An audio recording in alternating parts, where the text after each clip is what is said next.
Welcome back to InjuryGuru.com. I'm Carla Schimmelfinnig, registered physical therapist, and this is the first video and exercise or stretch for the knee arthroscopic surgery exercise program number 1.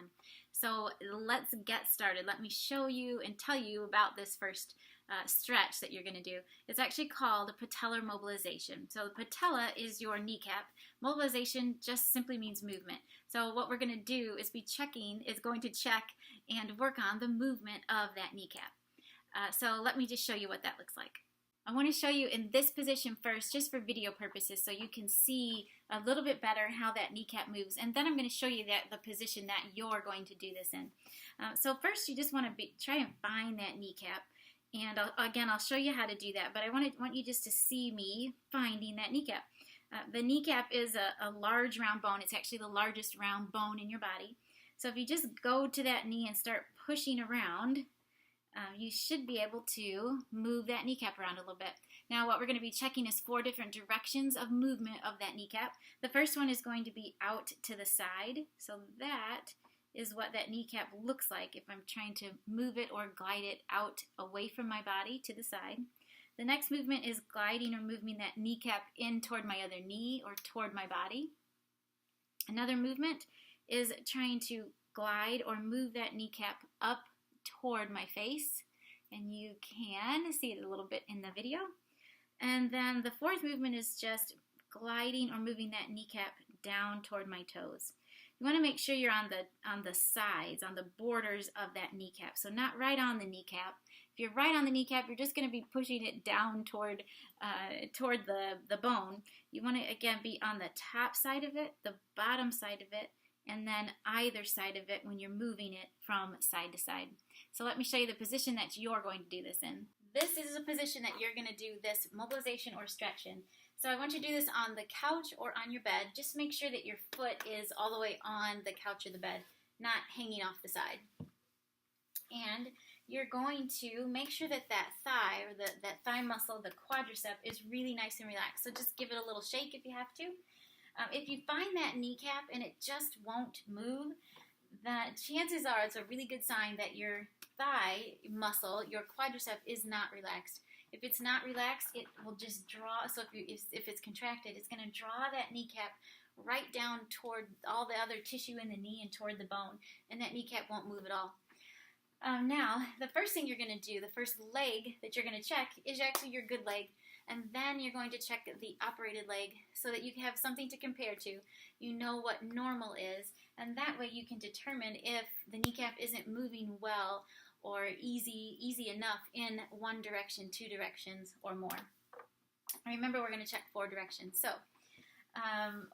again, make sure that leg is just really relaxed. You take your index fingers or your thumb and index finger, and you're going to just check the movement of that kneecap. Now, let's see that you have checked it on your good leg and you've determined on your operated leg that the kneecap just isn't moving as well inward toward the other knee. And let's say it's also not moving as well down toward your toes.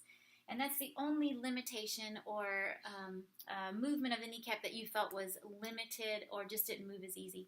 So what you're going to do, take an index finger on the side, the outside of that kneecap, and move it in or glide it in towards your other knee. Now you're going to hold that for 10 seconds, and once you get to 10 seconds, just let your pressure off. Let that kneecap just return to its resting position. Rest a second or 2, and then try that again. So gliding that kneecap in towards your other knee. Hold it 10 seconds. Let your pressure off. Let it just relax. Get back to its normal position. Rest a second or 2, and so on. And you're going to do that 5 to 6 repetitions, all in one direction, holding each repetition 10 seconds. So, like I said, you determined that the kneecap also didn't want to move as well downward or toward your toes. So, just place your thumbs or index fingers on the top border or the top side of that kneecap and see if you can get that kneecap to glide or just move down toward your toes. Like that, you're going to hold it for 10 seconds each time you do that. And I want you to do 5 to 6 repetitions in that direction as well. I know it sounds a little more difficult than it actually is, but once you assess that or check that on your good side, compare that to your operated knee, and then just work on the directions that you feel it's not moving as well or as far. It's actually pretty quick and easy. I teach my patients the same technique, and they continue doing that at home as well. So the kneecap movement is really, really important. It's going to, if we can get that back to normal or as close to normal as we can, it's going to make the exercises that you're going to do much more effective, as well as just make that knee function so much better with just your everyday walking, going up and down stairs, and function, so bending and stooping and kneeling. So that kneecap movement is really important. Don't skip this part. Like I said, it will go quick and easy once you get the hang of it. So just view the rest of the videos in this exercise program. Make sure you start that ice and to that knee. You're elevating and resting like you should, and you're taking your pain medication like your doctor prescribed. And just get started. Let's see if we can get you back to doing some of those things that you just haven't been able to do in a while because of knee pain or limitation.